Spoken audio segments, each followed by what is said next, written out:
Bonjour à tous et bienvenue dans cette nouvelle vidéo tutoriel du logiciel AutoCAD dans laquelle nous allons vous montrer comment entrer les coordonnées d'un point, les coordonnées cartésiennes d'un point. Donc comment représenter une figure par exemple, comment tracer une droite à travers les coordonnées cartésiennes des différents points de la droite ou de la figure. On va le faire en 3 étapes.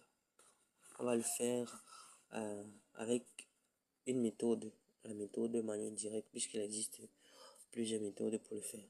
On va le faire en 3 étapes, comme je l'ai dit, et pour commencer, il faut vous rassurer que la saisie dynamique est désactivée chez vous, puisque pour entrer les coordonnées cartésiennes dans AutoCAD, ceci doit être désactivé, sinon ça va afficher un message d'erreur, et ça ne prendra pas.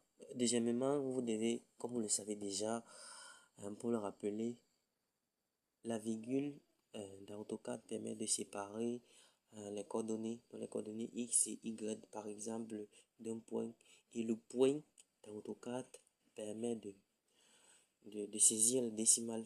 Donc lorsque vous avez un chiffre décimal, c'est avec le point que vous séparez à la partie entière et la partie décimale. Et la virgule ici sera utile pour séparer les coordonnées. Alors pour commencer, la première étape, c'est soit de venir sur la barre de commande et saisir point, soit de sélectionner l'outil ligne ici.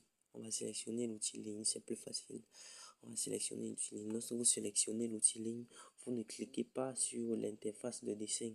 Vous ne cliquez pas dessus. Vous venez sur la barre de commande, vous placez le curseur là. On va saisir par exemple, on va essayer de tracer deux droites dans 3 points. Un point A, un point B et un point C. Le premier point, on va saisir les coordonnées en X du point A, 125 par exemple, virgule 87. Coordonnées en X du point A. Je n'entre pas, vous ne tapez pas entrer. La deuxième étape, c'est de saisir les deuxièmes coordonnées du premier point toujours dans les coordonnées, la coordonnée en Y du point A, 56.90. Lorsqu'on l'a fait, on peut taper entrer maintenant. Vous voyez, il y a un point qui s'est affiché. Il y a un point auquel est accroché cette ligne. Alors, je vais désactiver l'automone. Vous voyez, il y a un point là.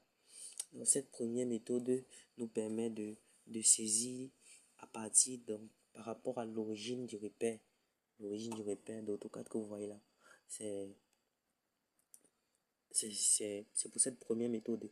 Donc, on va continuer avec en entrant la deuxième coordonnée du point B, 45 par exemple, en X, virgule, et 90 en Y. Là, je n'ai pas pris de chiffre, je n'ai pas pris de chiffre décimal, donc c'est juste ça. Vous voyez, deuxième point, il y a une deuxième droite qui s'est tracée là. Là, le point C, je vais prendre 45.78, coordonnées en X du point C, virgule, 110.89, coordonnées en Y du point C, entrée. Voilà. Là, je peux taper, j'échappe. Vous voyez, voilà nos 3 points. Vous pouvez vérifier ces coordonnées en sélectionnant par exemple ceci. Je vais sélectionner ce segment de droite, aller sur propriété, venir sur propriété, coordonnées. Vous allez voir, regardez, voilà les coordonnées du point C d'extrémité. Dernier coordonnées, voilà les coordonnées du point du point B. Donc vous pouvez voir ça ici. Pareil pour la deuxième droite. Vous pouvez vérifier les coordonnées des différents points. Voilà. Vous pouvez les vérifier.